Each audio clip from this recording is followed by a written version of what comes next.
Is it redemption time, or are we about to get disappointed yet again?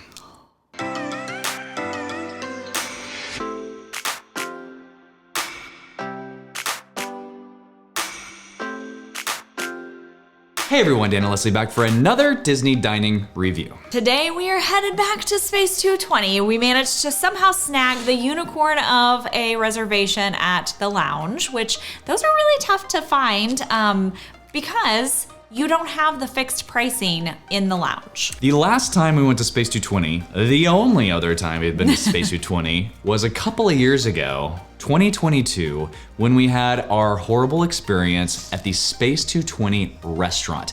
If you go, and this is important, if you go to the Space 220 restaurant, you are charged prix pricing. That is, for dinner, $79 per adult plus tax.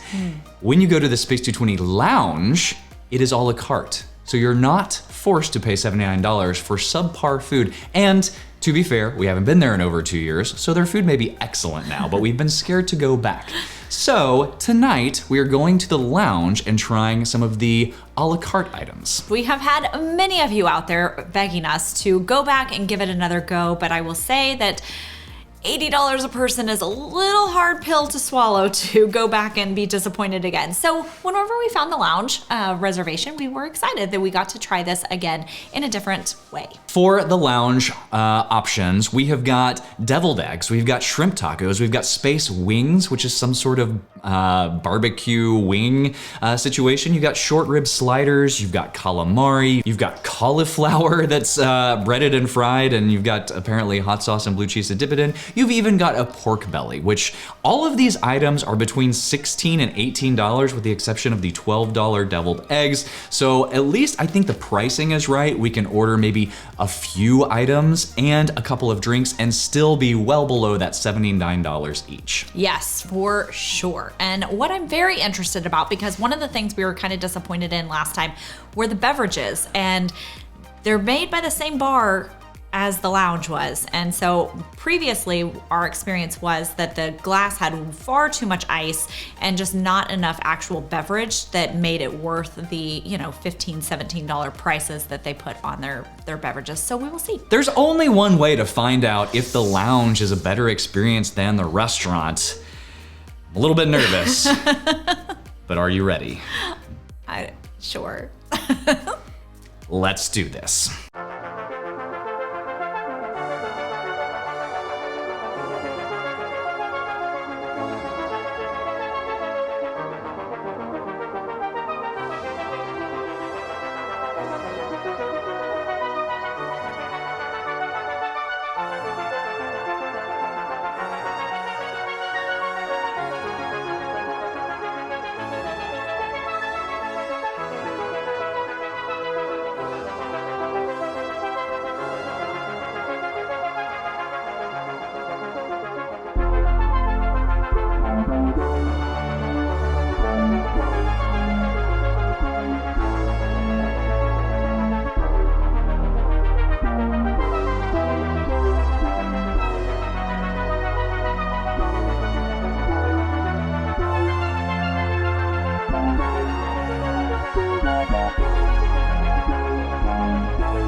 All right, we have arrived and we got a fun little menu. Let me see if I can make it do what she did. Hold on.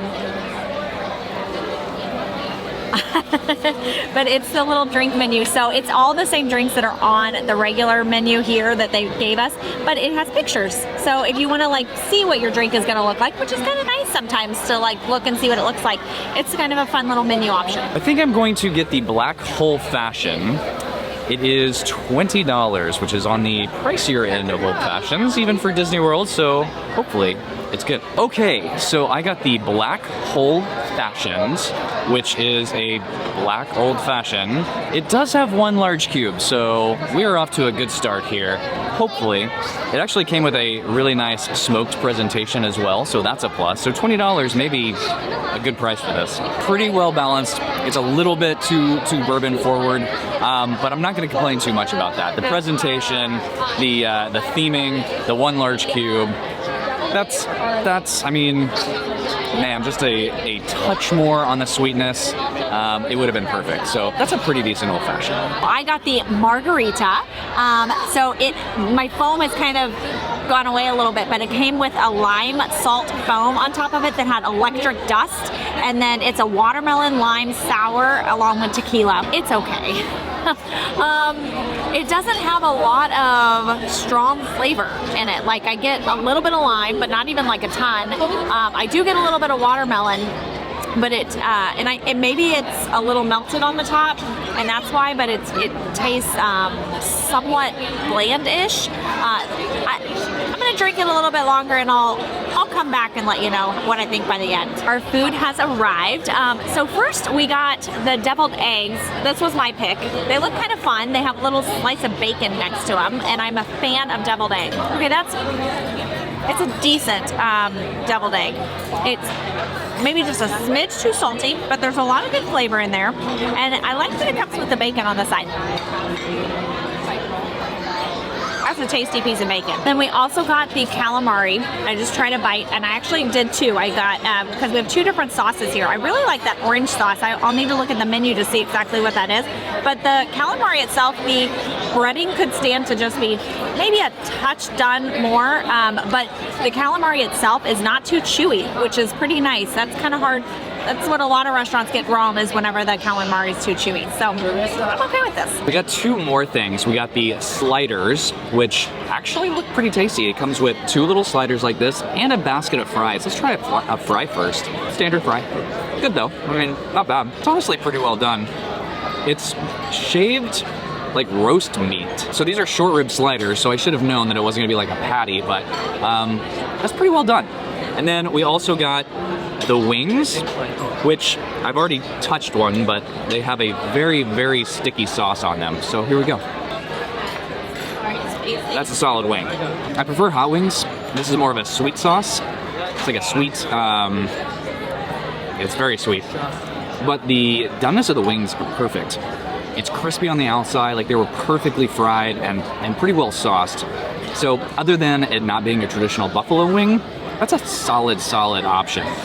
Cooked very, very well. That's probably my favorite of the two. All right, so we have thoughts, but we're gonna finish this food and we will wrap this up at home.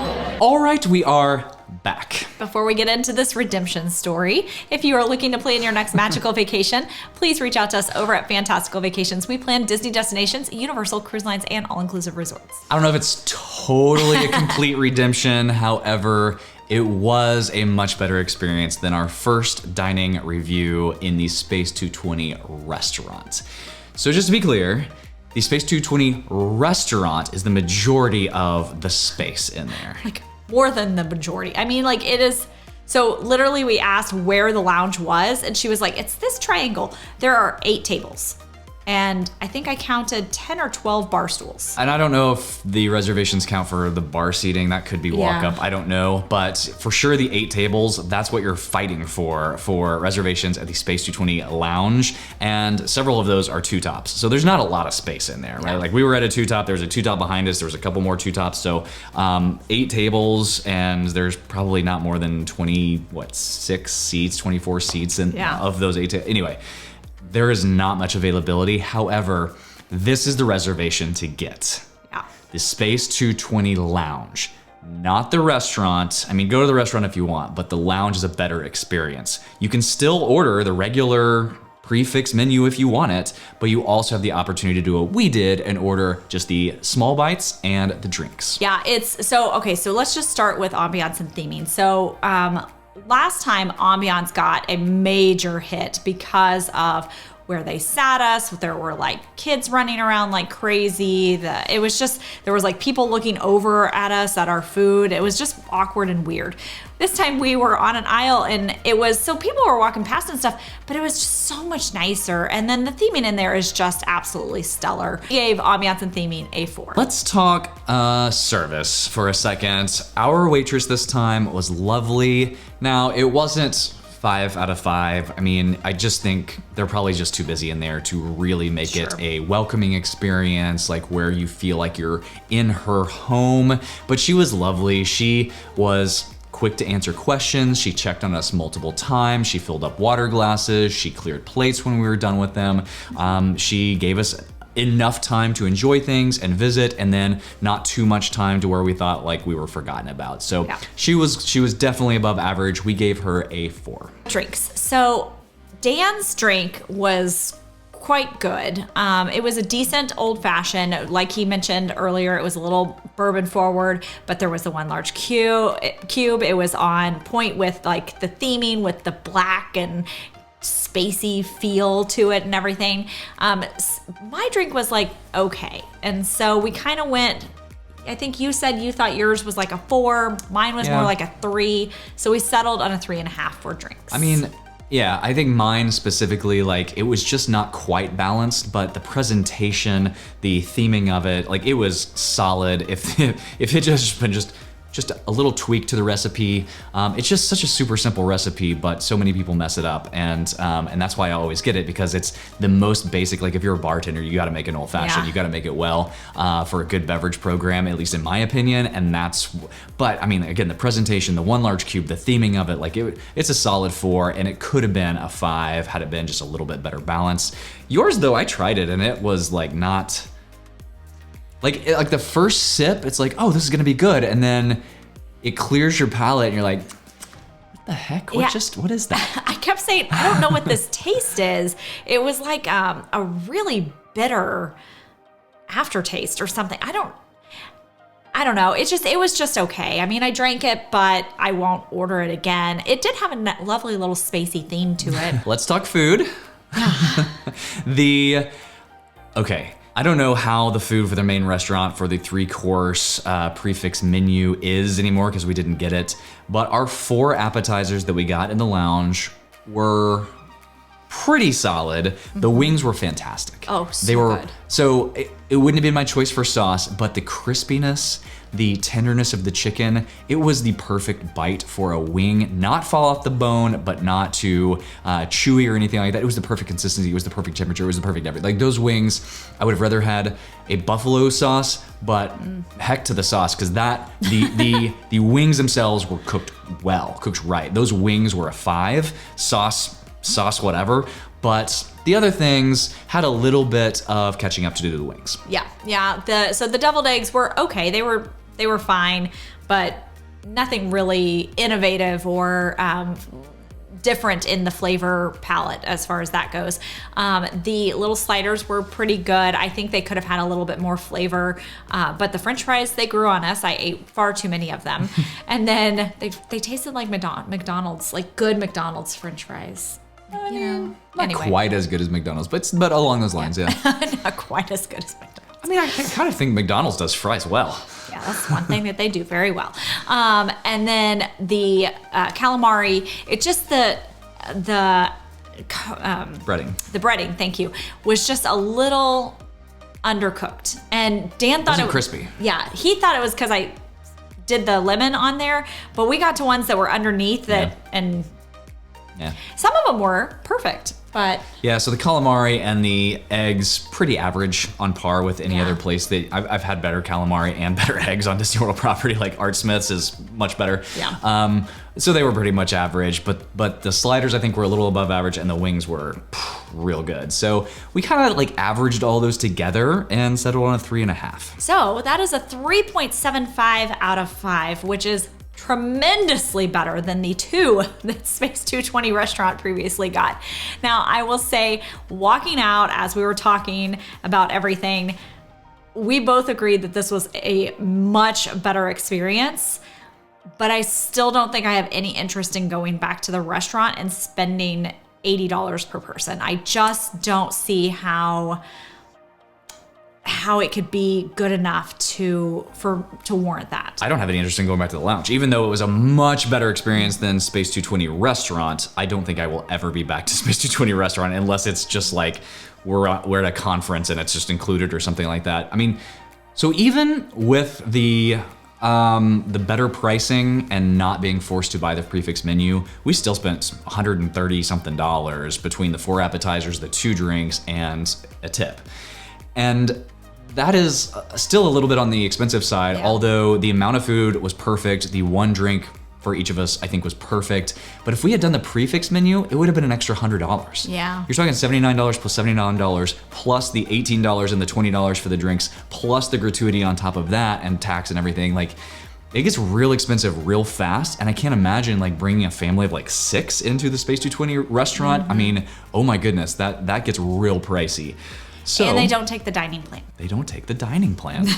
So I agree. Like there are better places to eat lounge food and have a nice drink in Epcot. And I don't think the space theming is enough for me to go back and warrant the ridiculous, trying to get a Space 220 lounge reservation at 60 days and not getting one and checking for multiple days and all this stuff. Like literally, when I checked, it was the only Space 220 lounge reservation for a 60-day period. And it was at 7:50 p.m. at night. So like that's a real hard reservation to get. I just can't imagine fighting for this experience. It wasn't horrible, like it was much better than the last time, but just not worth it in my opinion. Well, if you are liking these videos, please hit that like and subscribe button so you don't miss the next one. And we will see you on the next video.